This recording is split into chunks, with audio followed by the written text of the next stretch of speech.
शिवलिंगाय नमः। तन्मे मनः शिवसंकल्पमस्तु। सर्वे भवन्तु सुखिनः। नामापिते च मधुरं मधुरं स्वरूपं। कर्मापिते च मधुरं मधुरा स्मृतिश्च। बुद्धिं प्रबोधय प्रभो मधुबोधशक्तिं। विद्यां प्रयच्छ परमां परिभावयामि।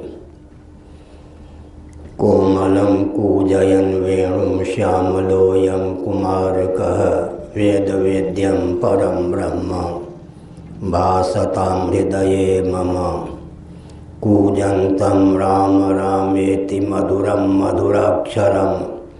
आरुह्य कविता शाखां वन्दे वाल्मीकिकोकिलम्। निगमकल्पतरोर्गलितं फलं शुकमुखादमृतद्रवसंयुतं। पिबत भागवतं रसमालयं। मुहुरहो रसिका भुवि भावुकाः। तृणादपि सुनीचेन तरोरपि सहिष्णुना। अमानिना मानदेन कीर्तनीयः सदा हरिः। नारायणाखिल गुरो भगवन् नमस्ते। शिवाय नमः शिवलिंगाय नमः। तन्मे मनः शिवसंकल्पमस्तु। सर्वे भवन्तु सुखिनः। श्री राम जय राम जय जय राम। श्री राम जय राम जय जय राम। श्री राम जय राम जय जय राम। श्री राम जय राम जय जय राम। धर्म की अधर्म का प्राणियों में विश्व का गोमाता की गोहत्या भारत सर्वभूत हृदय धर्म सम्राट श्री स्वामी करपात्री जी महाराज की। श्री जगन्नाथ महाप्रभु की।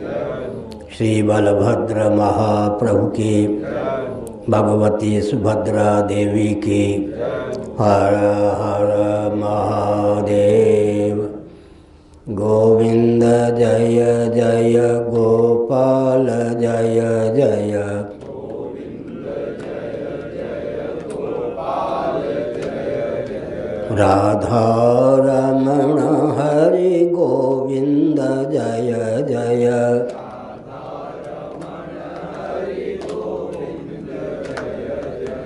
श्री कृष्ण गोविंद हरे मुरारे। श्री कृष्ण गोविंद हरे मुरारे। हे नाथ नारायण वासुदेव।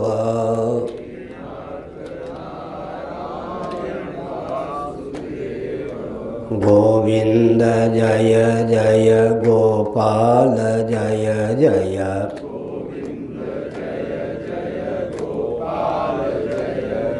राधा रमण हरि गोविंद जय जय।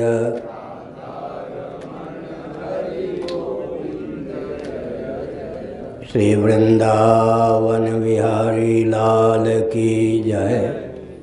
नमो महाद्भ्यः शंभो शिव शिव शिव शिव शिव शिव नारायण नारायण नारायण।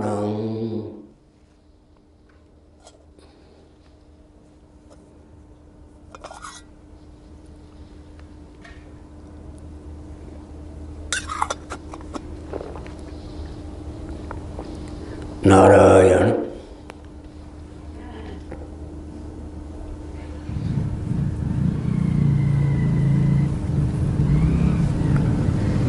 शासन तंत्र ने कोरेना के नाम पर धार्मिक आध्यात्मिक क्षेत्र को दिशाहीन करने का पूरा प्रयास किया है।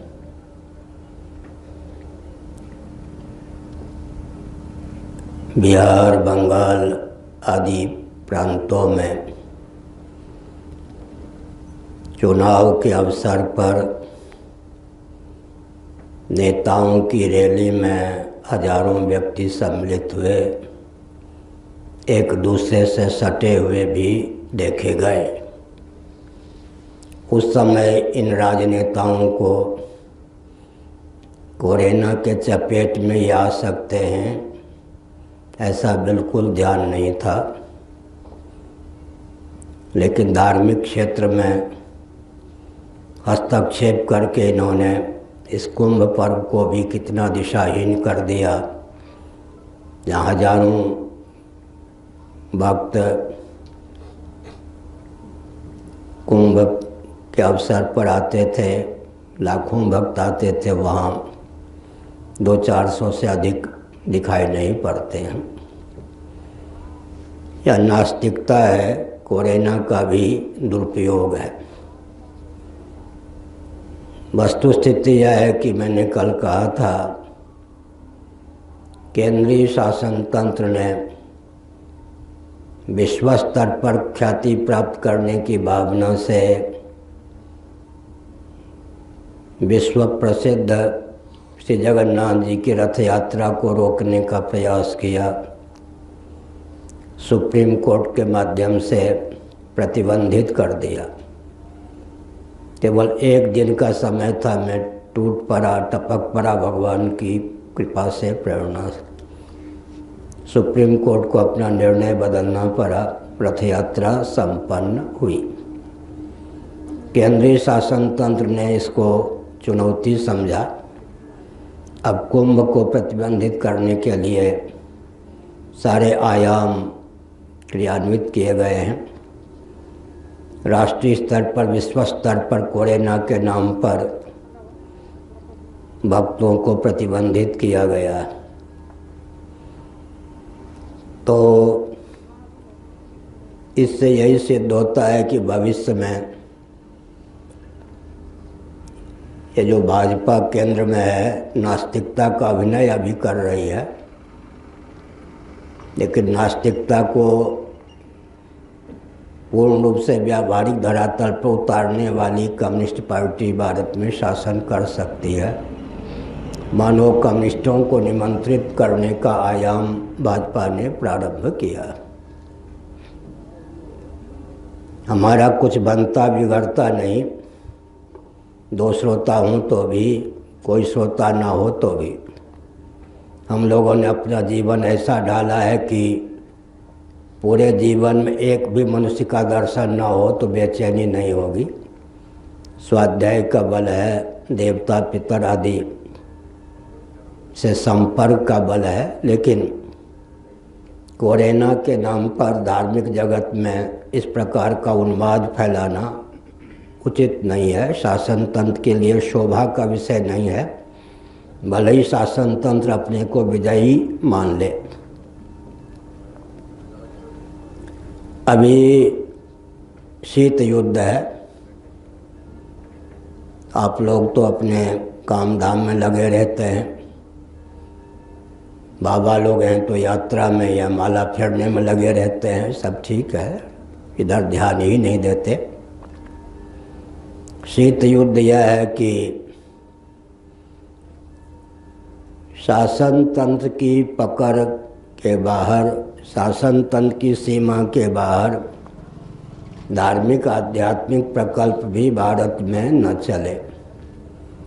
मठ मंदिर जो हमारे धार्मिक आध्यात्मिक दुर्ग हैं, ये भी सेकुलर शासन तंत्र के अधीन ही काम करें। जबकि श्री जगन्नाथ मंदिर को लेकर जब केस चला था सुप्रीम कोर्ट में, मैं पार्टी नहीं था, लेकिन सुप्रीम कोर्ट के अनुरोध पर मैंने 28 बिंदुओं में अपने भावों को व्यक्त किया। एक वर्ष पूर्व को सुप्रीम कोर्ट ने निर्णय दिया, उसके बाद राजनीतिक दबाव में दूसरा कोई निर्णय नहीं आया। जो निर्णय दे दिया गया अब वो टाला नहीं जा सकता, अंतिम रूप उसे दिया गया था। हमने जिन बिंदुओं को छुआ हिंदी में लिख कर दिया था, सुप्रीम कोर्ट ने अंग्रेजी में लिखकर उसी को निर्णय दे दिया। तो हमारा दिया हुआ निर्णय अब सुप्रीम कोर्ट के द्वारा पूर्ण रूप से समर्थित निर्णय है। उसमें स्पष्ट कहा गया है कि सेकुलर शासन तंत्र को धार्मिक आध्यात्मिक जगत में हस्तक्षेप करने का कोई अधिकार नहीं बनता। उसके पुरोधा परंपरा प्राप्त आचार्य होते हैं। शासन तंत्र केंद्रीय हो या प्रांतीय सहभागिता का परिचय मात्र दे सकता है, लेकिन शासन प्रबल होता है। श्री जगन्नाथ मंदिर को लेकर सुप्रीम कोर्ट ने जजमेंट दिया। जब श्री मंदिर जगन्नाथ मंदिर की समिति की बैठक हो तो शंकराचार्य की उपस्थिति में, लेकिन 3 सकार उड़ीसा का शासन तंत्र, श्री जगन्नाथ मंदिर की समिति और मंदिर से संबद्ध सेवायत, शासन समिति और सेवायत तीनों ने मिलकर यह कुचक्र रखा कि शंकराचार्य के पास कभी जाना ही नहीं है, क्योंकि उनके पास जाएंगे तो श्री जगन्नाथ मंदिर को धार्मिक आध्यात्मिक संस्थान के रूप में स्थापित करना होगा।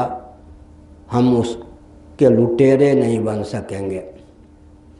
तो एक विशेष बात यह है कि हमारे धार्मिक आध्यात्मिक जो केंद्र हैं, मठ मंदिर, वे भी आज हमारे हाथ में नहीं हैं। वे भी शासन तंत्र के चंगुल में फंसे हुए हैं। यह बात दूसरी है कि भगवान की असीम कृपा से जगन्नाथ जी की 2.5 वर्षों तक अंतर्निहित शीत युद्ध के फलस्वरूप आज हमारा गोवर्धन मठ, जैसे अंग्रेजों के शासनकाल में स्वतंत्र स्टेट था, वैसे स्वतंत्र स्टेट सुप्रीम कोर्ट के द्वारा उद्घोषित है। एक बहुत ऊंची सफलता भगवान की कृपा से प्राप्त हुई है।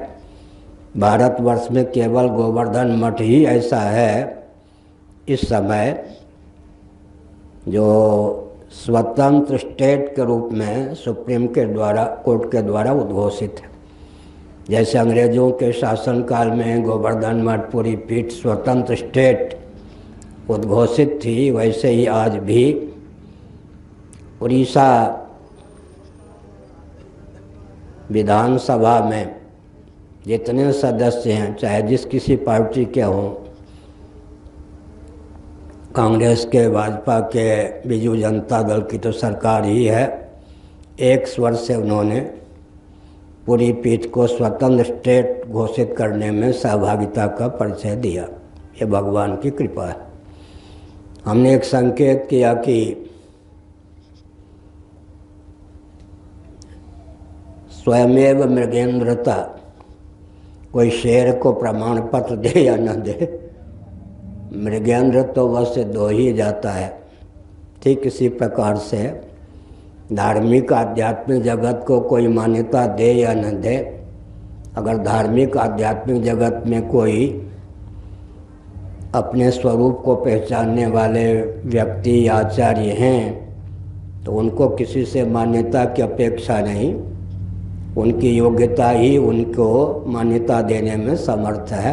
इसका अर्थ यही होता है। तो हमने एक संकेत किया, सद्भावपूर्वक संवाद के प्रति अनास्था ही व्यक्ति, परिवार, समाज, प्रांत, देश और विश्व की दिशाहीनता में मुख्य कारण है। एक दिन हमने इस पर विस्तार पूर्वक यही प्रकाश डाला। जो व्यक्ति अपने जीवन में संवाद से विमुख है, वह परिवार में संवाद से विमुख तो रहेगा ही। आज परिवार के स्तर पर भी, पारिवारिक स्तर पर भी कहीं संवाद नहीं दिखाई पड़ता। तो हमने अनुरोध किया था कि अपने ऊपर कृपा करके विनय पत्रिका जो कि तुलसीदास जी महाभाग के द्वारा विरचित है उसका अध्ययन करना चाहिए। उससे क्या होगा, संवाद के स्वरूप का ज्ञान होगा, संवाद की क्षमता का उदय होगा। संवाद के विषय क्या होंगे, महाभारत आदि में दिया गया है। कुछ समय भगवान से हम संवाद करें, स्वयं को जीव समझकर, अंश सरीखा समझकर, भगवान को अंशी समझकर। कुछ समय हम मन से संवाद करें, स्वयं को स्वामी समझकर, पालक सखा समझकर, गुरु समझकर, मान्य को शिष्य समझकर, बालक सखा समझकर, सेवक समझकर। कुछ समय मन से संवाद होना चाहिए, कुछ समय माधव भगवान परमात्मा से संवाद होना चाहिए। अगर दिन में 20 मिनट भी यह संवाद नहीं होता है तो जीवन व्यर्थ। आत्मनिरीक्षण के बिना जो सो जाता है वो जीवन में कोई प्रगति नहीं कर पाता। मेरे द्वारा क्या क्या आज जो नहीं होना चाहिए था हो गया या मैंने कर दिया, मेरे द्वारा जो होना चाहिए था कितने अंशों में हुआ। आत्मनिरीक्षण नित्य करना चाहिए। आत्मनिरीक्षण से विमुख जो व्यक्ति होता है उत्कर्ष को नहीं प्राप्त कर पाता। तो हमने संकेत किया। अभी हम श्री ऋषिकेश निकेश जी से सुन रहे थे काल की बात। श्रीमद् भागवत एकादश स्कंध में कालश्च हेतुश्च इन दो शब्दों का प्रयोग हुआ है। भगवान काल भी हैं, हेतु भी हैं।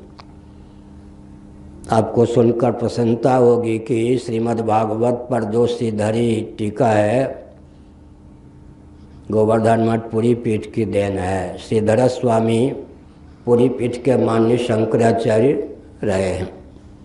कालांतर में गोमठ काशी में उन्होंने निवास किया।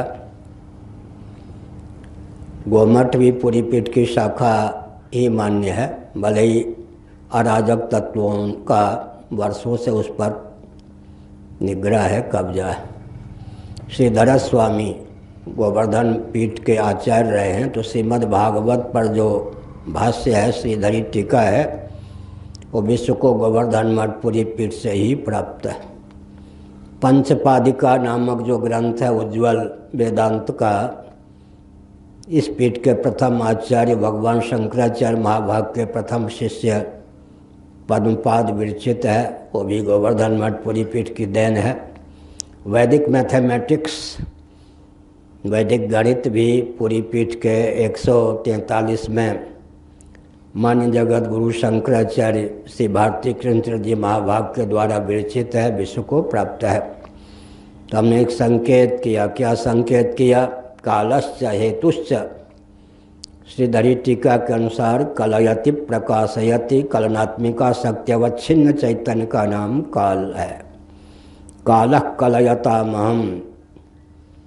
गीता में भगवान की विभूति का वर्णन है। भगवान ने कहा कालः कलयतामहम्। पूज्य गुरुदेव ने हमको न्याय की शैली में एक वाक्य बताया, कलनात्मिका शक्ति से अवच्छिन्न चैतन्य का नाम काल है। कालश्च हेतुश्च। श्रीधरी टीका के अनुसार भगवान काल भी हैं, हेतु भी हैं। तो यहाँ काल का अर्थ है निमित्त कारण। तदैक्षत सैक्षान चक्रे सो कामयत। हेतु का अर्थ है उपादान कारण।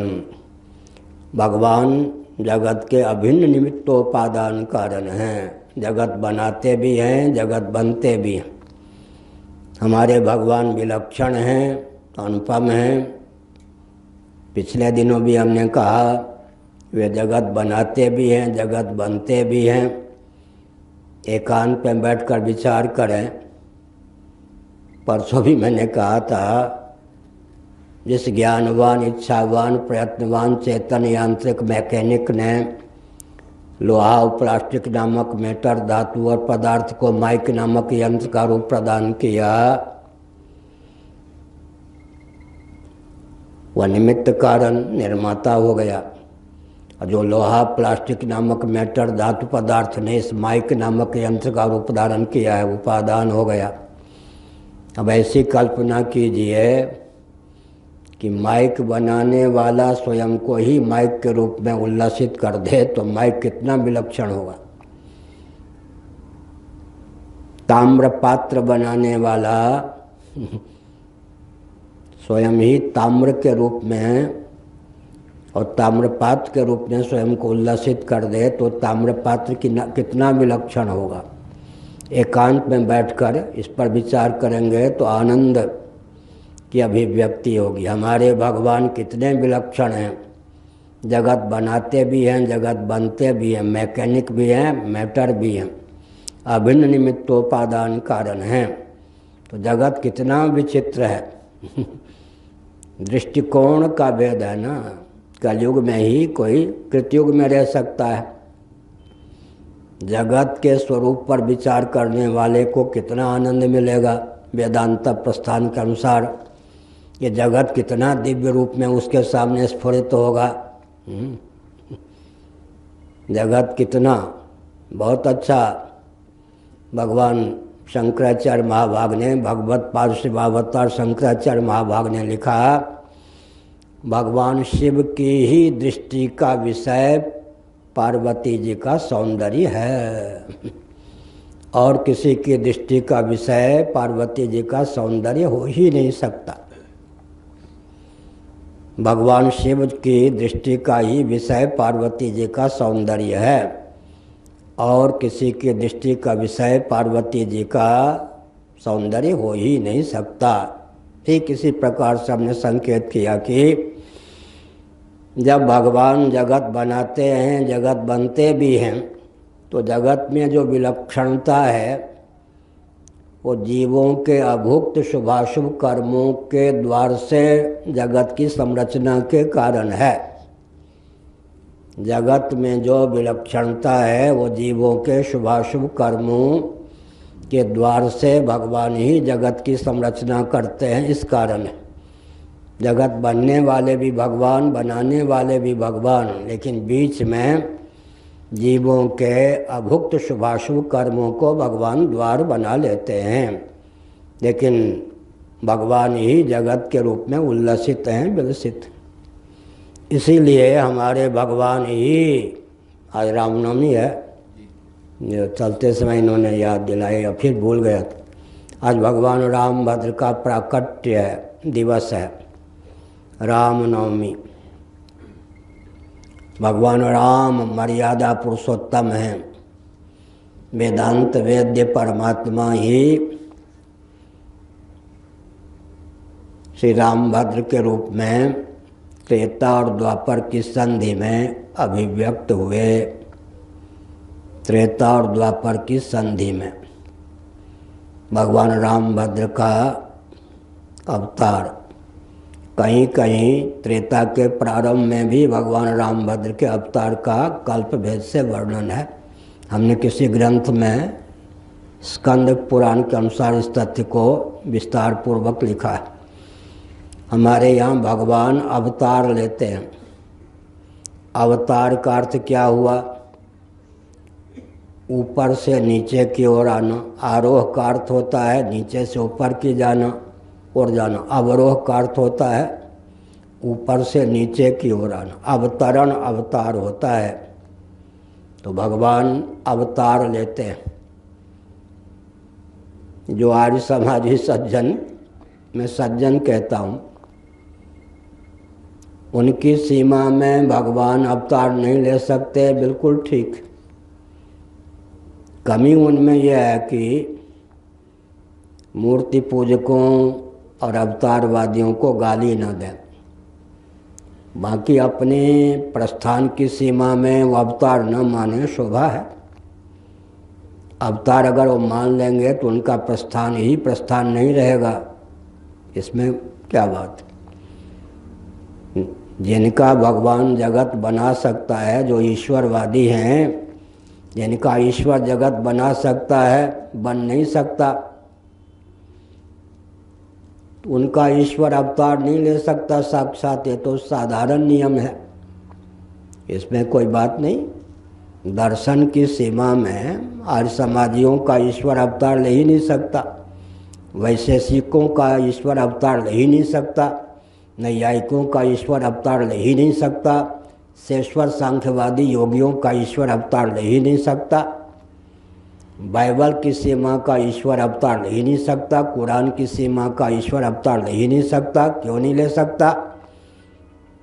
क्योंकि इनके अनुसार ईश्वर तो है, वह जगत बनाता है, बनता नहीं।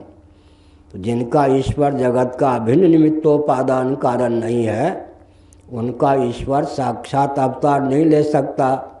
उनके दर्शन प्रस्थान की सीमा में यह तथ्य काट्य है। कोई अपने दर्शन की सीमा से हिले डुले नहीं, तब लोगों को प्रसन्नता होती है।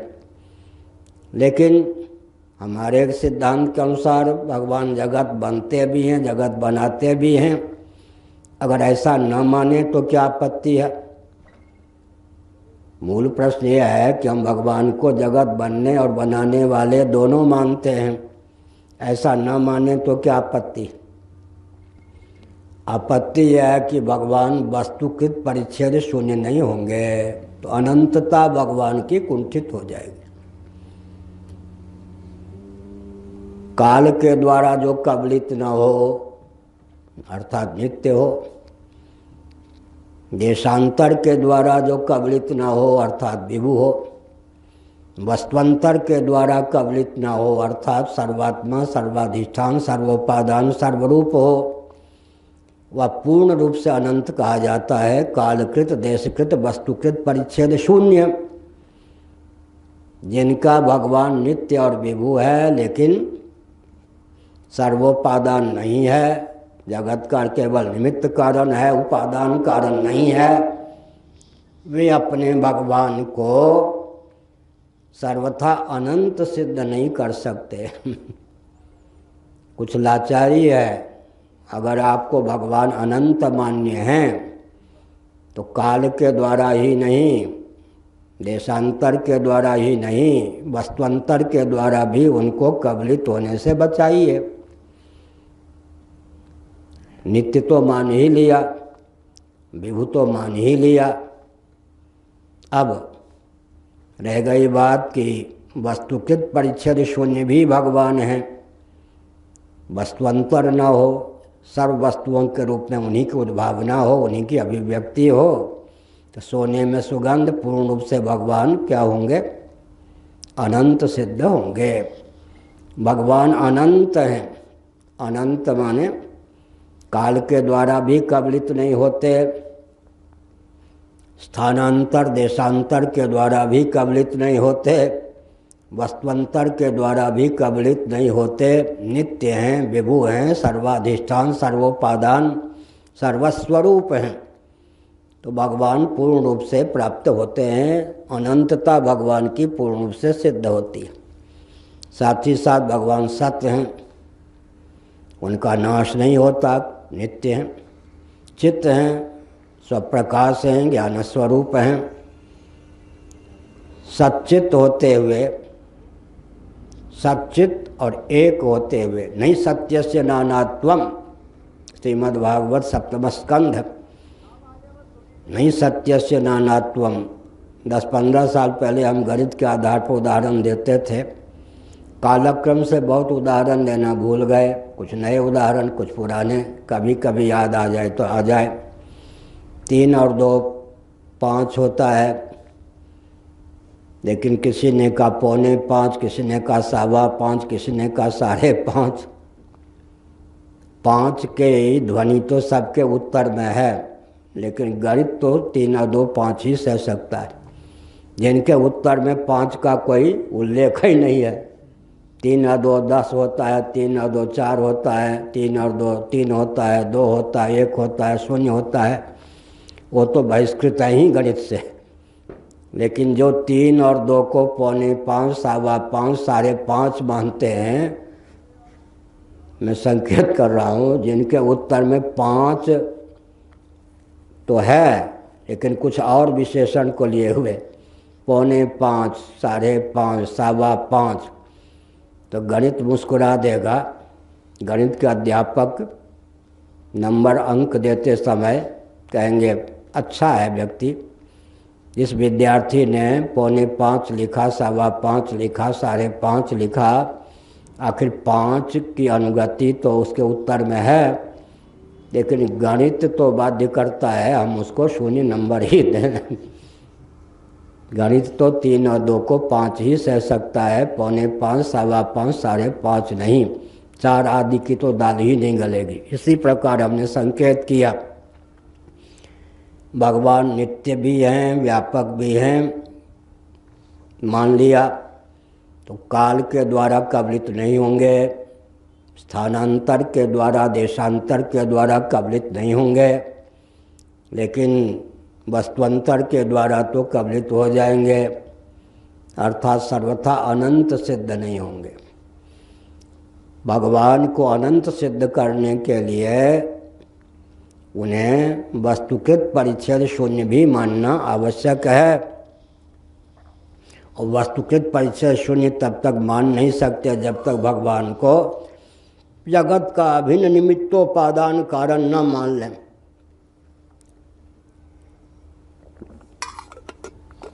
तो हमने कहा जो विचार करते हैं उनके सामने जगत कितना भव्य रूप होकर प्रकट होता है। भगवान ही जगत बनने वाले हैं, बनाने वाले हैं। इस दृष्टि से कोई विचार करेगा तो आनंद विभोर हो जाएगा।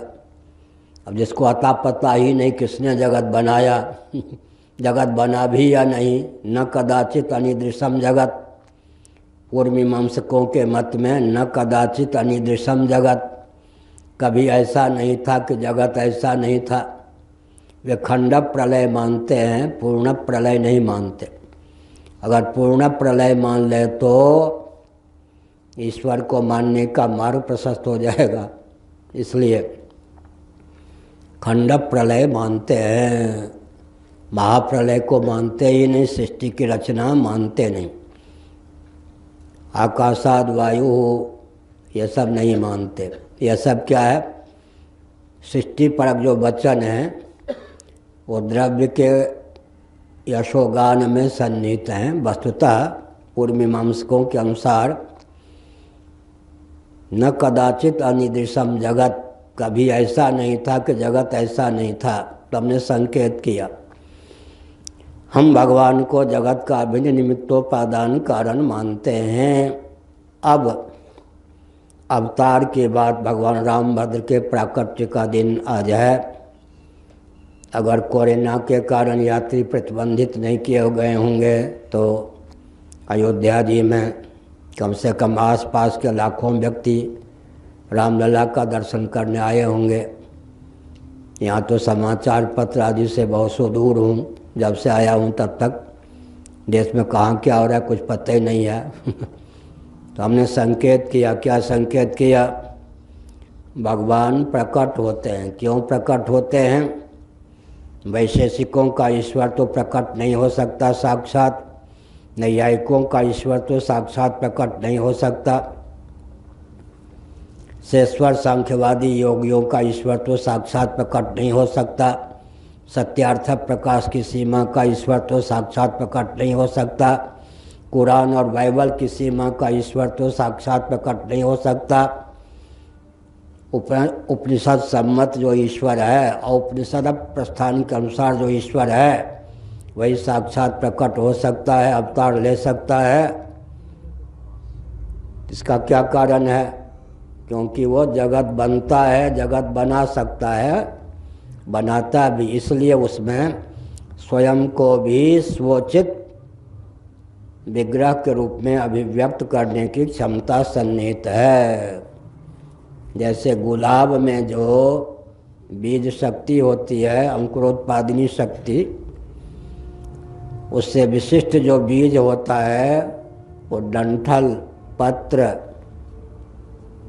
और कांटे आदि को जहाँ उत्पन्न करने में समर्थ है, वहाँ इन सब से विलक्षण दिव्याति दिव्य पराग मकरंद से युक्त पुष्पों को भी प्रकट करने में समर्थ है। इसी प्रकार जीवों के शुभाशुभ कर्मों को द्वार बनाकर जो भगवान 84 लाख योनियों में जीव को क्या करते हैं, भटकने का, भ्रमण का, संक्रमण का अवसर प्रदान करते हैं। कर्म के अनुसार 84 लाख प्रकार के शरीर को प्रदान करते हैं भगवान। वे अविद्या काम कर्म से नित्य मुक्त होने पर भी अविद्या काम कर्म, अविद्या काम और कर्म से, अविद्या मूलक काम और कर्म से भगवान नित्य मुक्त होने पर भी विद्या मूलक संकल्प को कालंबन लेकर स्वयं को ही श्री रामकृष्ण आदि रूपों में अभिव्यक्त करते हैं। रामनवमी भगवान रामभद्र का प्राकट्य मर्यादा पुरुषोत्तम के रूप में। हमने एक दिन बताया मर्यादा शब्द धर्म का द्योतक है, पुरुषोत्तम शब्द ब्रह्म का द्योतक है। समग्र वेदार्थ धर्म और ब्रह्म में सन्निहित है। वेदार्थ ही श्री रामभद्र के रूप में अवतीर्ण हुआ है। ये जो लीला पुरुषोत्तम श्री कृष्णचंद्र हैं, इनमें लीला और पुरुषोत्तम दो शब्द, मर्यादा शब्द तो नहीं है। तो धर्म का पृथक से अवतार हुआ द्वापर में युधिष्ठिर जी के रूप में, क्योंकि भगवान तो हो गए लीला पुरुषोत्तम। तो धर्म का अभिनय, धर्म को प्रकट कौन करे, उसके लिए भगवान को फिर युधिष्ठिर के रूप में जन्म लेना पड़ा, अवतार लेना पड़ा, युधिष्ठिर को व्यक्त करना पड़ा। धर्मराज को प्रेरित किया कि आप धर्म का अभिनय करो, मंचन करो मर्त्यलोक में। भगवान रामभद्र को पृथक से कोई व्यक्ति को नहीं भेजना पड़ा। चतुर्व्यूह तो है, लेकिन भगवान मर्यादा पुरुषोत्तम है। मर्यादा शब्द धर्म का, पुरुषोत्तम शब्द ब्रह्म का द्योतक है। तो पूरा वेदार्थ ही भगवान रामभद्र के रूप में अभिव्यक्त है। पूरा वेदार्थ रामो विग्रहवान धर्मः स्वयं प्रभु सूर्यस्यापि भवेत् सूर्यः।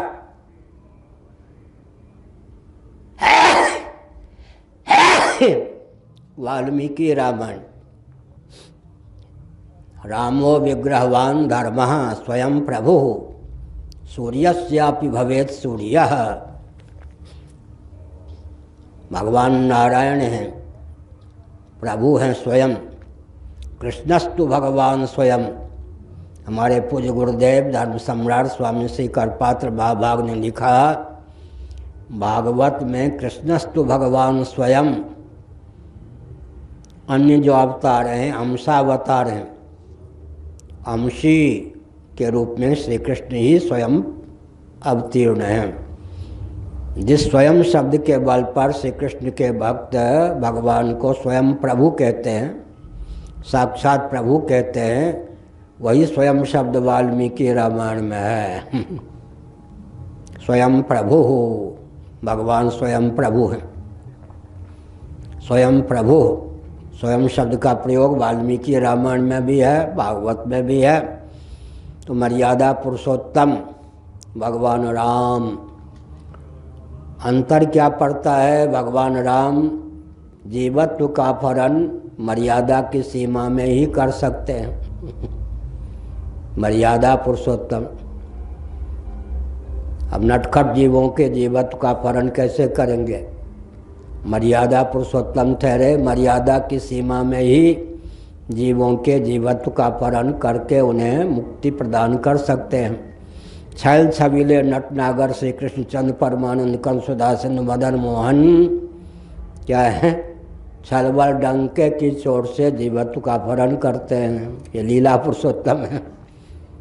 मर्यादा की सीमा में ही नहीं, छल बल डंके की चोट से छैल छबीले नटनागर नवनीत चौर्य की लीला भी करते हैं और मटकी भी फोड़ देते हैं। छेड़छाड़ भी करते हैं, वेणुवादन भी करते हैं, रासलीला भी करते हैं, नर्तन भी करते हैं, नाच के गा के क्या येन के न प्रकारेण लीला पुरुषोत्तम श्री कृष्णचंद्र छैल छबीले नटनागर जीवों के जीवत्व का अपहरण करते हैं। इसलिए कृष्ण गीतावली में तुलसीदास जी ने भगवान राम को ही श्री कृष्ण के रूप में अवतीर्ण माना, लेकिन कृष्णावतार की विशेषता का निरूपण करते हुए उन्होंने कहा, हे प्रभु राम भद्र मेरे इष्ट देव, आप जब श्री कृष्णचंद्र परमानंद कंस सुधा सिंधु मदन मोहन के रूप में अवतीर्ण होते हैं तो जीवत्व के अपहरण की नई नई विधा भी अपना लेते हैं। मर्यादा पुरुषोत्तम होकर तो आप मर्यादा की सीमा ही सुरक्षित रखते हैं, मर्यादा की सीमा में ही जीवों के जीवत्व का अपहरण करते हैं। लेकिन जब आप लीला पुरुषोत्तम हो जाते हैं तब क्या करते हैं?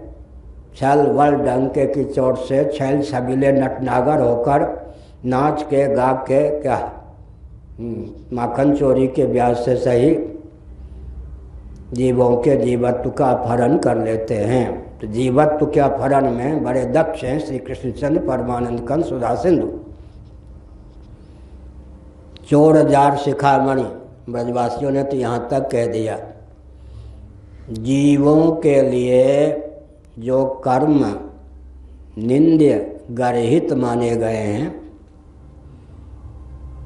क्लेश कर्म विपाक आशय से परामृष्ट जगदीश्वर जब अवतार लेते हैं, जीवों के उस कर्म की अभिव्यक्ति करते हैं, उस प्रकार का व्यवहार करते हैं तो उनका यशोगान अधिक हो जाता है। जीवों के लिए निंदा सूचक जो व्यवहार हैं, भगवान लीला पूर्वक जब उन्हीं व्यवहारों को प्रस्तुत करते हैं तो लीला पुरुषोत्तम के रूप में उनकी ख्याति होती है, क्योंकि मूल में अविद्या नहीं है। अगर भगवान का अवतार न हो तो क्या विसंगति हो? जो मारक भाव हैं वो तारक न बन सके, उद्धारक न बन सके। अविद्या, अस्मिता, राग, द्वेष, अभिनिवेश ये मारक हैं, यानी पंच क्लेश, क्लेश कर्म विपाक आशय योग दर्शन। क्लेश कर्म, कर्म माने शुभ अशुभ और मिश्र, तीन प्रकार के कर्म। विपाक का अर्थ है सुख दुख मोह, कर्मफल। आशय का अर्थ होता है वासना, अंतःकरणनिष्ठ संस्कार। क्लेश कर्म विपाक आशय से अपरामृष्ट पुरुष विशेष का नाम ईश्वर है। लेकिन भगवान जब अवतीर्ण होते हैं तब क्या होता है? योग दर्शन में प्रमाण विपर्यय विकल्प निद्रा स्मृति चित्तवृत्ति के 5 प्रभेदों का वर्णन है। 5 प्रभेद हैं चित्तवृत्ति के, प्रमाण विपर्यय विकल्प निद्रा स्मृति। पांचों का कभी क्लिष्ट प्रयोग हो सकता है, कभी अक्लिष्ट प्रयोग हो सकता है।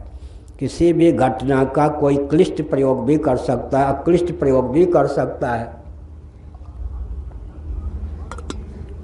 रावण ने विभीषण को लात मार दी। उस लात को खाकर के रावण से विभीषण भिड़े क्या? उन्होंने कहा कि आप तात हो, बड़े भाई हो, आपने जो लात मारी है वो ममता की पिटारी पर ही आपने प्रहार किया है। चले नमस्कार, मैं तो चला राम जी के पास। उस लात ने उनको क्या किया? भगवान तक पहुंचा दिया। लात तो सबको लगती है, फिर भी कहाँ मोह छोड़ता है व्यक्ति। कौन गृहस्थ है जिसको लात न लगती हो, बात न लगती हो? सब हंस रहे हैं धीरे धीरे जो गृहस्थ है। लात और बात तो खाना गृहस्थाश्रम का उपहार है। क्या लात और बात न सह सके? कम से कम गोद का बच्चा तो लात ही मारता है। उसके लात को फिर चूमते हैं, पकड़ते हैं पाँव को। क्या गोद में जो बच्चा होगा पहले तो पलने को लात मारता रहेगा, माता पिता गोद में ले लें, पिता में तो चलाता रहेगा। बच्चे अपनी हरकत करते हैं, माता पिता प्रमोदित होते हैं बच्चे की लात खा करके भी। वात्सल्य रस के कारण उसके पोषण से उपरामता नहीं प्राप्त करते। लात ने भी भगवान तक पहुंचा दी या नहीं? बड़ी विचित्र बात है। गीता के पहले अध्याय को हम विषाद योग कह सकते हैं, अर्जुन विषाद योग। गीता के पहले अध्याय का अनुशीलन करें।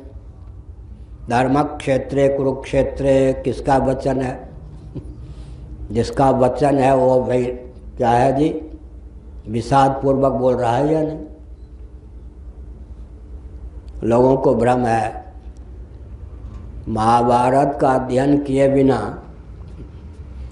गीता पर टीका लिखने के कारण मधुसूदन सरस्वती जी जैसे महानुभाव यहाँ आकर हांसी के पात्र बन गए। धर्म क्षेत्रे कुरुक्षेत्रे समवेतायुत्सवः मामकाः पांडवाश्चैव किम कुर्वत संजय। लोगों को भ्रम है। यह संवाद किस दिन का है? 10 दिनों तक युद्ध हो गया था।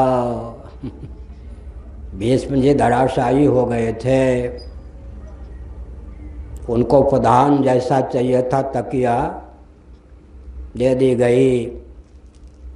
पाताल वेदी बाण का उपयोग करके मुख में जल भी पहुंचा दिया गया। इतनी घटना का दर्शन करने के बाद नभो मार्ग से संजय धृतराष्ट्र के पास पहुँचे। लोग समझते हैं आँखों देखा हाल। वहाँ घटना घट रही थी, यहाँ संजय वर्णन कर रहे थे क्रिकेट आदि का जैसे होता है, लेकिन भूतकाल का प्रयोग है यहाँ। किम अकुर्वत धर्म क्षेत्रे कुरुक्षेत्रे समवेतायुत्सवः मामकाः पांडवाश्चैव किम अकुर्वत संजय। इसका अर्थ क्या हुआ?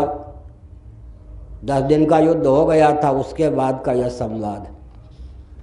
जब जब दुर्योधन पक्ष के सेना नायक धराशायी होते थे या मार दिए जाते थे, उसके बाद नए सेनापति का अभिषेक होने की तैयारी हो जाती थी। तब संजय भगवान वेदव्यास के द्वारा जो दिव्य शक्ति प्राप्त थी, कहीं नभो मार्ग से तो कहीं केवल रथ के द्वारा धृतराष्ट्र के पास पहुंचकर बीती घटना का वर्णन करते थे। ये नहीं कि आंखों देखा हाल। संजय युद्ध भूमि में युद्ध भी करते थे। संजय युद्ध भूमि में युद्ध भी करते थे। और 1-2 सैनिक नहीं, 18 क्षौणी सैनिक। महाभारत पर हमारा एक ग्रंथ है निबंधात्मक, गीता जयंती और भीष्मोत्क्रांति। कितने सैनिक थे, इन सब की गणना बहुत परिश्रम करके रात के 2-2 बजे तक 2 साल तक जग करके हमने किया। पूरे महाभारत का कई बार अध्ययन करने के बाद महाभारत पढ़ लीजिए। पूरे महाभारत पढ़ने पर यह तो मालूम होगा कि युद्ध हुआ, किस दिन युद्ध हुआ ये भी नहीं प्राप्त कर सकते तिथि। गीता जयंती हम लोग मनाते हैं मार्गशीर्ष शुक्ल एकादशी के दिन। महाभारत से युद्धारंभ की यह तिथि प्राप्त हो सर्वथा कठिन। क्यों? इस पर भी मैं रहस्य जो है उस पर प्रकाश डालना उचित समझता हूँ। हमारे ऋषियों को आर्षभ प्रणीत इतिहास हैं वाल्मीकि रामायण और महाभारत। हमारे ऋषियों को 2 चीज गुप्त रखने योग्य हैं ऐसा बोध था। इस बोध का वे समादर करते थे। मंत्र और काल। फिर से सुनिए, महाभारत आदि का अनुशीलन कीजिए। ऋषियों को 2 गोपनीय चीज मान्य थी। एक का नाम क्या था? काल। दूसरे का नाम मंत्र।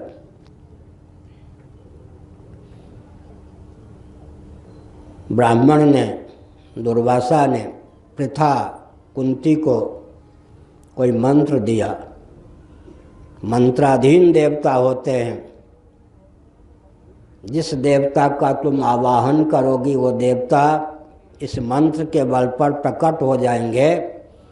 तुम्हारे सतीत्व का अपहरण किए बिना स्वयं ही तुम्हारा लाला बन जाएंगे, पुत्र बन जाएंगे। लेकिन वह मंत्र कौन था, है क्या? नहीं ना।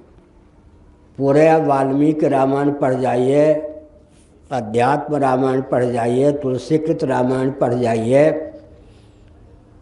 भगवान रामभद्र को विश्वामित्र जी ने बला अतिबला नामक विद्या दी।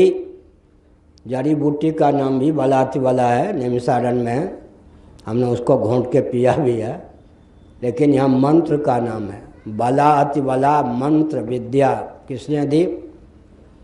भगवान राम को विश्वामित्र जी ने। न वाल्मीकि रामायण उसका वर्णन है, न रामचरितमानस। महात्म्य का वर्णन होने पर भी मंत्र का वर्णन नहीं है। वो मंत्र कहाँ है मुझे वर्षों से मालूम है। सावित्री उपनिषद में अंतिम चरण में एक पैराग्राफ में बला अतिबला विद्या का वर्णन है। वो मुझे लगभग 72 से मालूम है, सन 72 से या 74 से उपनिषद पढ़ते समय वो दिव्य विद्या प्राप्त हुई। बला और अतिबला विद्या का वर्णन सावित्री उपनिषद में है, लेकिन वाल्मीकि रामायण में वो कौन सी विद्या थी? रामचरितमानस आदि में विश्वामित्र जी ने राम को, भगवान रामभद्र को जो विद्या दी, बला अतिबला, जाते लागन क्षुधा पिपासा, ये सब जिसके महात्म्य का वर्णन किया। महात्म्य का वर्णन तो कर दिया, लेकिन वो विद्या का उल्लेख नहीं है। तो हमने क्या संकेत किया? हमारे इतिहासकार ऋषियों को 2 तत्व गोप्य मान्य थे, गोपनीय। पहला तत्व कौन? काल। महाभारत पूरा पढ़ जाइए, महाभारत युद्ध हुआ, ऐतिह्य तथ्य है। किस महीने में, किस पक्ष में, किस तिथि में प्रारंभ हुआ, किस महीने में, किस पक्ष में, किस तिथि में विराम हुआ, इसका वर्णन नहीं मिलेगा। तो ऋषियों को मंत्र गोप्य था और काल, मंत्र को छिपा के रखते थे और काल को भी छिपा के रखते थे। आजकल जो इतिहास लिखा जाता है उसमें काल का उल्लेख ना हो तो इतिहास का पूर्ण मानेंगे। इतिहास इतिहास ऐसा हुआ, कब हुआ, कहाँ हुआ, क्या हुआ? इतिहास की पूर्णता कब होगी? कब हुआ, कहाँ हुआ, क्या हुआ, तीनों का उल्लेख हुआ ना। कब हुआ, कहाँ हुआ, क्या हुआ, किससे हुआ, 4 ले लीजिए। कब हुआ, कहाँ हुआ, क्या हुआ, किससे हुआ। इन प्रश्नों का उत्तर होगा तभी तो इतिहास की रचना होगी। महाभारत युद्ध हुआ, ऐतिह्य है, वो कोई काल्पनिक नहीं है। लेकिन महाभारत युद्ध किस दिन प्रारंभ हुआ, किस नक्षत्र में प्रारंभ हुआ? नक्षत्र का ज्ञान हो भी जाए, तिथि का ज्ञान नहीं होगा, महीने का ज्ञान प्राप्त करना भी कठिन होगा। इसका मतलब ऋषियों को मंत्र गोप्य था। मंत्र का अर्थ मंत्रणा भी है। अगर मंत्र को ढिढोरा पीटेंगे, गायत्री मंत्र जी जैसे बाइक से बोलने लगे हैं लोग, और मंत्रणा को ढिढोरा पीट देंगे, मर जाएंगे। मंत्रणा गुप्त होनी चाहिए और मंत्र भी गुप्त होना चाहिए। तो ऋषियों को काल भी गोप्य मान्य है। और आजकल इतिहास की रचना में किसने क्या मंत्रणा दी उसका चित्रण आवश्यक है। कौन सी घटना कब हुई, कितने वर्ष हुई, किस दिन हुई, उसका उल्लेख भी आवश्यक है। तो हम निरूपण कर रहे थे भगवान जो कि सच्चिदानंद स्वरूप हैं, जगत बनाते भी हैं, जगत बनते भी हैं। वेदार्थ, धर्म और ब्रह्म दोनों को एक प्रकार से जब युग्म रूप में अवतीर्ण होने का अवसर होता है तब रामावतार होता है। रामो विग्रहवान धर्मः स्वयं प्रभु। विग्रहवान धर्म है भगवान राम और स्वयं प्रभु हैं। स्वयं प्रभु माने परमात्मा ही हैं। धर्म और ब्रह्म दोनों के युग्म अवतार के रूप में मर्यादा पुरुषोत्तम रामभद्र का अंकन है। राम भगवान का प्राकट्य हुआ अयोध्या में। अयोध्या क्या है, इस पर भी विचार करने की आवश्यकता है। अयोध्या इक्ष्वाकु का नाम सुना होगा। उनके द्वारा बसाई गई नगरी और विश्व की मानव उद्घोषित प्रथम राजधानी का नाम अयोध्या है। वाल्मीकि रामायण के अनुसार, गीता शांकर भाष्य के अनुसार मानव निर्मित नगरी और मानव के द्वारा उद्घोषित विश्व की प्रथम राजधानी का नाम अयोध्या है। अयोध्या का अभिप्राय क्या हुआ? मानव के द्वारा उद्घोषित विश्व की, पूरे भूमंडल की प्रथम राजधानी का नाम अयोध्या है। सरयू के तट पर है अयोध्या। अभी हम गए थे, रामलला जी का सन्निकट से दर्शन भी हुआ। अब मंदिर बनने का उपक्रम भी देखाया। प्रशस्त जगह में सुदृढ़ ढंग से मंदिर बनने का प्रकल्प चल रहा है, वो सब मैं देख के आया हूँ अयोध्या में। बहुत ऊंची बात है। 496 वर्षों तक संघर्ष चला।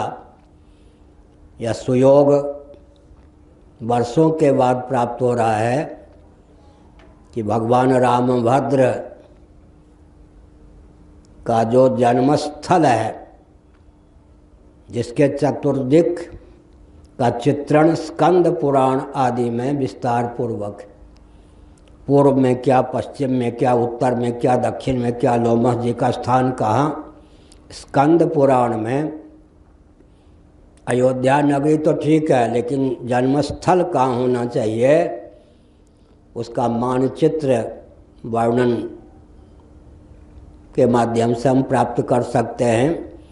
पूर्व दिशा, पश्चिम दिशा, उत्तर दिशा, दक्षिण दिशा में क्या क्या, तो रामलला यथास्थान प्रतिष्ठित होंगे।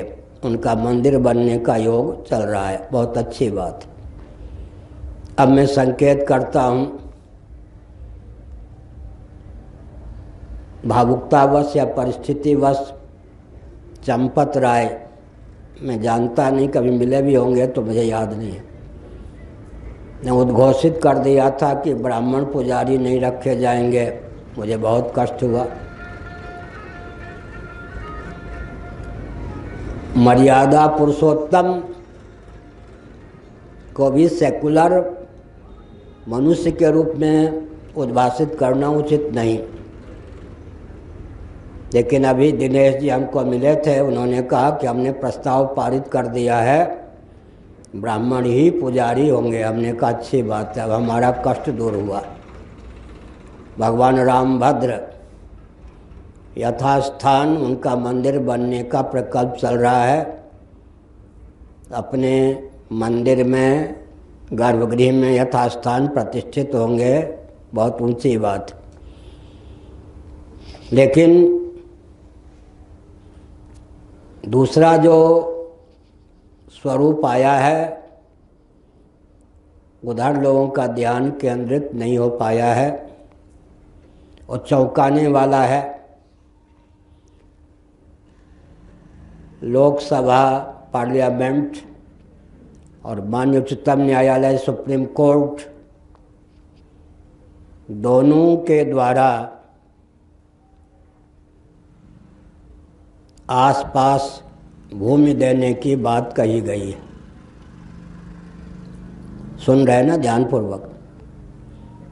एक विचित्र वाक्य भी आया है, अधिकार तो नहीं बनता लेकिन उपहार के रूप में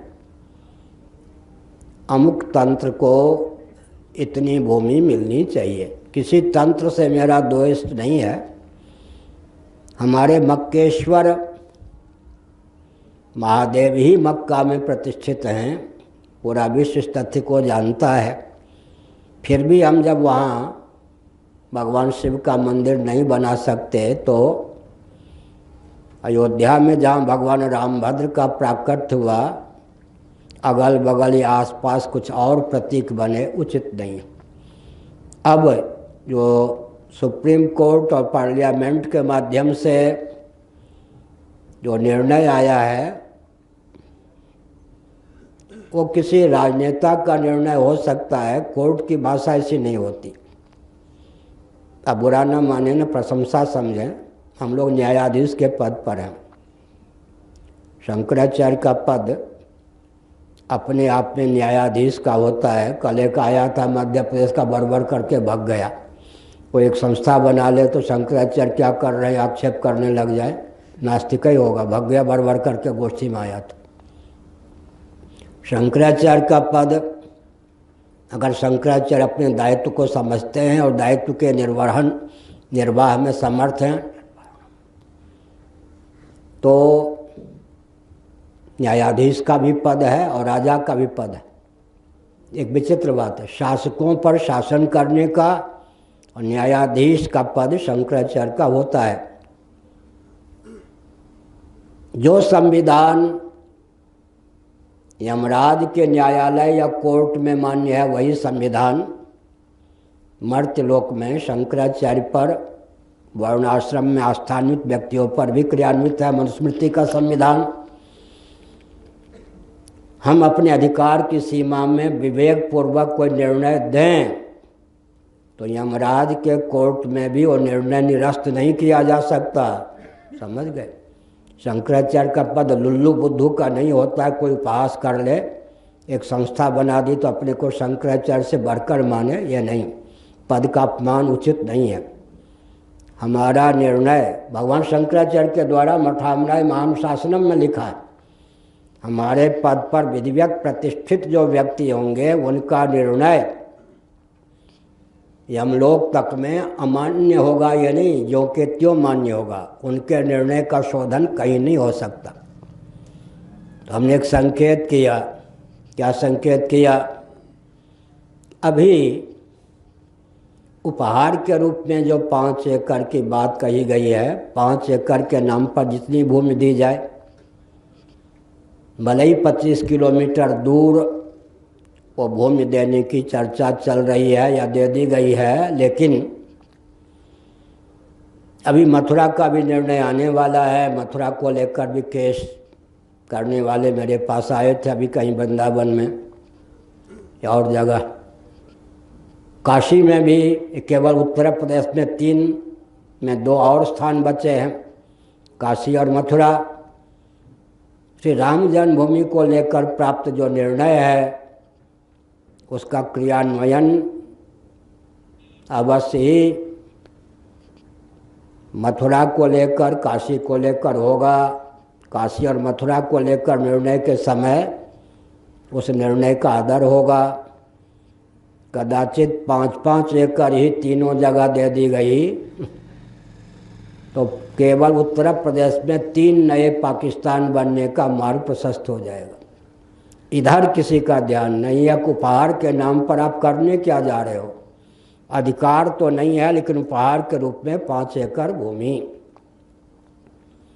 यह माननीय प्रधानमंत्री का, मुख्यमंत्री का निर्णय हो सकता है, कोर्ट का निर्णय तो ऐसा नहीं होता है। अधिकार न होने पर भी उपहार के रूप में ये कोर्ट की भाषा होती नहीं। आप कहेंगे कि आप क्या कोर्ट की बात जाने, मैं बिल्कुल नहीं जानता, लेकिन आप तो ये समझ लें Allahabad bar association, high court, Delhi supreme court bar association में भी मेरा संविधान पर प्रवचन पीसी झा जी ने करवाया। तो संविधान पर हमारा प्रवचन इन दोनों जगह भी हो चुका है। अब भविष्य में हम सनातन संविधान ब्रैकेट में हिंदू लॉ भगवत कृपा से समय मिलने पर सुयोग सजने पर लिखने वाले भी हैं। तो हमने क्या संकेत किया, अधिकार नहीं बनता लेकिन उपहार के रूप में। तो वो तंत्र कितना चतुर है, कितने उसमें बुद्धिमान व्यक्ति काम करते हैं। चुपचाप वो बैठकर सुनता रहा, देखता रहा। अयोध्या को लेकर जब भूमि पूजन का काम भी प्रधानमंत्री जी के द्वारा हो गया, उसके बाद उन्होंने क्या किया, कुछ हलचल का परिचय दिया। वो बहुत बारीकी से देख रहे हैं कैसा नक्शा होगा मंदिर का, क्या होगा। अब उनको जब पार्लियामेंट और सुप्रीम कोर्ट के द्वारा अधिकार प्राप्त भूमि है तो वे सहानुभूति का परिचय देंगे हिंदुओं के प्रति या नए मक्का मदीना का रूप देंगे या नए पाकिस्तान बनाने में उसका उपयोग करेंगे, वो उनकी बुद्धि पर निर्भर है और भारत की कमजोरी या प्रबलता पर निर्भर है। तो बहुत विचित्र बात है। एक और प्रसन्नता की बात है कि रामलला वर्षों के बाद यथास्थान अपने मंदिर में प्रतिष्ठित होने जा रहे हैं, होंगे। दूसरी ओर उत्तर प्रदेश में ही 3 नए पाकिस्तान बनने के आयाम भी अदूरदर्शितापूर्ण ढंग से क्रियान्वित कर दिए गए। तो दूरदृष्टि का अभाव होने के कारण समय 9:15 से ज़्यादा हो गया, 9:15 हो गया। हमने कल संकेत किया था कि ये जितने भौतिकवादी हैं, चेतना विशिष्ट शरीर को आत्मा मानते हैं, इंद्रियात्मवादी हैं। इंद्रिय की गति केवल वर्तमान तक होती है, मन की गति तीनों काल में और कालातीत अव्याकृत परमात्मा में भी हो सकती है। तीनों काल में मन की गति है। केवल वर्तमान को देखते हुए जो समस्या का समाधान किया गया, भविष्य के लिए वो संकटपूर्ण हो सकता है।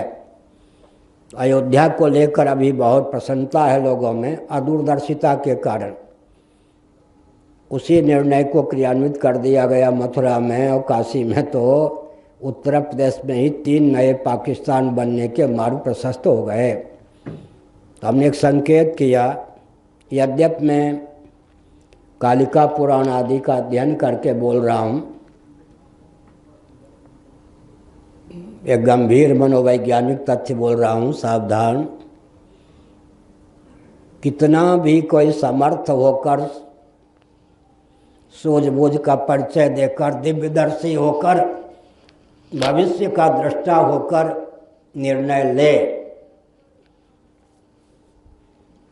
किसी समस्या का समाधान करे, कालांतर में वो समस्या भी वो समाधान भी एक समस्या बन जाता है। जगत जो बना है वो चैन से कल कुशल रहने के लिए बना ही नहीं है। घर सूना था, बेटा हो गया, बेटा बीमार हो गया, रो, एक बार हंसो तो एक बार रो। जगत जो है वो वैराग्य के लिए बना है, कल कुशल मौज मस्ती से रहने के लिए जगत बना ही नहीं। कितना भी बुद्धिमान कोई समस्या का समाधान करे, उस समय न सही कुछ समय बाद वो समस्या का समाधान ही एक समस्या बन जाए। क्या उदाहरण के लिए हिरण्यकशिपु को मारने के लिए भगवान को ब्रह्मा जी के दिए हुए वरदान के अनुसार नृसिंह के रूप में प्रकट होना पड़ा। हिरण्यकशिपु का उद्धार कर दिया, लेकिन वो चाल पाल जब करने लगे कौन, नृसिंह भगवान, वो क्या चुपचाप बैठे रहते ऐसे या समाधि लगा लेते? तो वही एक समस्या बन गई। संसार ऐसा है, अब कितने बुद्धिमान होकर के किसी समस्या का समाधान करें, वो समाधान ही एक समस्या अपने आप में। हिरण्यकशिपु का कचूमर निकाल दिया, ठीक है, अब वो समाधि लगा के बैठते कौन? भगवान नृसिंह। अपना जब चहल पहल करने लग गए तो फिर एक नई समस्या आ गई। जितनी यातना लोगों को हिरण्यकशिपु से प्राप्त नहीं थी, उतनी यातना नृसिंह भगवान से प्राप्त होने लगी। तो फिर बड़ा भगवान का स्मरण किया गया, उन्होंने नृसिंह भगवान को निगल लिया। अब जो बड़ा भगवान चलने कूदने लगे, वो भी समाज लगा के बैठते क्या। हमारी सरभ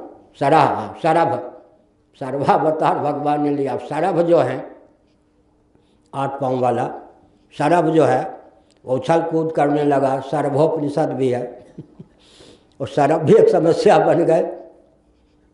इसका मतलब सरभ भी एक समस्या बन गए। तब लोगों ने प्रार्थना की कि महाराज, समस्या का समाधान एक घोर समस्या है। अब आप जो उछल कूद कर रहे सर्वावतार में, वो भी हमारे लिए क्या है, सरदर्द है। कृपा करके अपने इस रूप को समेटिए। क्या अर्थ हुआ? कोई भी समस्या होती है उसका समाधान कितना चिंतन पूर्वक, दूरदर्शिता पूर्वक कोई क्यों न निकाले, भविष्य में वो समाधान भी अपने आप में समस्या क्या हो जाता है समाधान। लेकिन अभी जो समस्या समाधान दिया गया, 5 एकड़ भूमि, अभी तो सब प्रसन्न है, यथास्थान मंदिर बनने का आयाम चल रहा है, रामलला प्रतिष्ठित होंगे। लेकिन वो जो 3 नए आयाम बनेंगे, उससे भविष्य में उत्तर प्रदेश की क्या स्थिति होगी, भारत की क्या स्थिति होगी। तो हमने संकेत किया कि देश के विभाजन की नींव ही गलत, विभाजन के बाद विभाजन के बाद विभाजन का क्रम चलता रहे, इस अदूरदर्शिता पूर्ण विधा से देश को विखंडित किया गया। विभाजन के बाद विभाजन के बाद विभाजन का क्रम चलता ही रहे, अंत में हिंदू अपने अस्तित्व और आदर्श को ही विलुप्त करके इधर विलीन हो जाएं, उधर विलीन हो जाएं। अतः कोई भी निर्णय लिया जाए बहुत सावधान होकर, भविष्य में वो समाधान ही भयंकर समस्या न बन जाए। तो भी कालांतर में प्रयोगता अगर ठीक से प्रयोग नहीं किए तो समस्या भी, समाधान भी समस्या का रूप धारण कर ले। लेकिन ध्यान देना चाहिए, कम से कम समाधान तत्काल तो समस्या का रूप धारण न करे और भयंकर समस्या का रूप धारण न करे।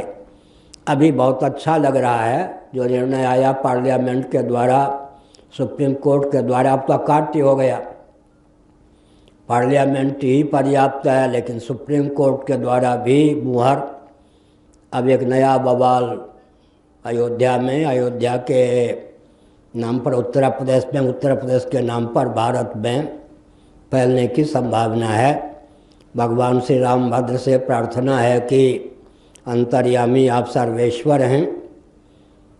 तो मुस्लिम तंत्र को भी वो सद्बुद्धि प्राप्त हो, रहीम रसखान जैसे थे कि वे भगवान राम को मर्यादा पुरुषोत्तम समझकर जगत जननी सीता को आदर्श बांधकर चलें। कोई प्रतिक्रिया की भावना, विद्वेष की भावना ना हो, लेकिन जिन तत्वों के हाथ में उन तंत्रों का नेतृत्व है, उन तत्वों से ऐसी आशा करना कठिन है। तो हमने आज के प्रवचन में कहा, हमारे भगवान जगत के निमित्त उपादान कारण हैं। वे अपनी अचिंत लीला शक्ति विद्या माया को स्वीकार करके ब्रह्मोपादानक विद्या निमित्तक श्री रामकृष्णादि विग्रह के रूप में उद्भासित करते हैं।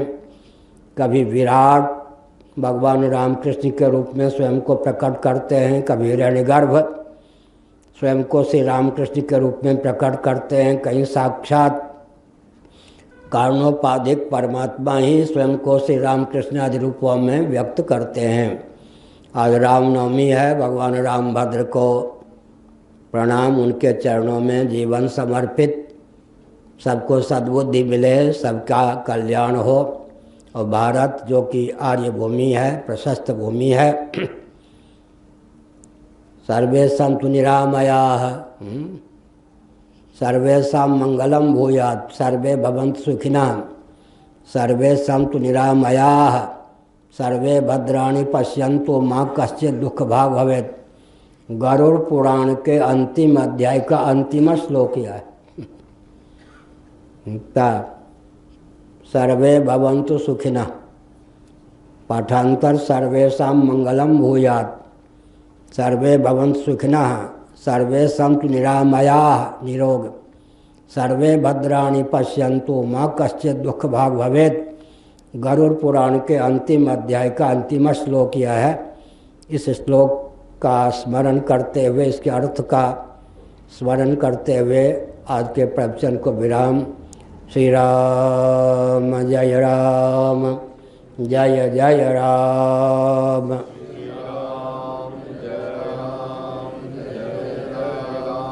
धर्म की अधर्म का प्राणियों में विश्व का, गौ माता की गोहत्या, भारत रोग से दूर रहने के लिए हे अच्युत हे अनंत हे गोविंद, हे अच्युत हे अनंत हे गोविंद,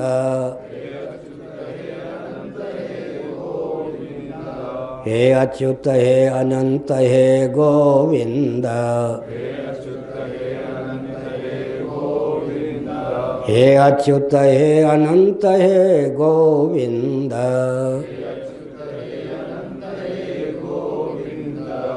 अब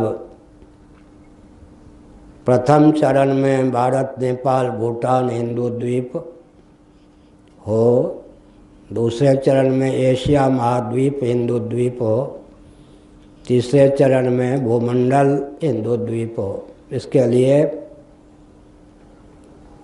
हमारा प्यारा हिंदू द्वीप, हम हैं इसके प्रहरी और प्रदीप,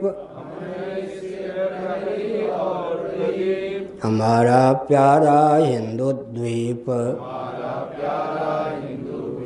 हमारा प्यारा हिंदू द्वीप, हम हैं इसके प्रहरी और प्रदीप। वंदे मातरम, वंदे मातरम, हमारा प्यारा हिंदू द्वीप, हम हैं इसके प्रहरी और प्रदीप। वंदे मातरम, वंदे मातरम, हर हर महादेव।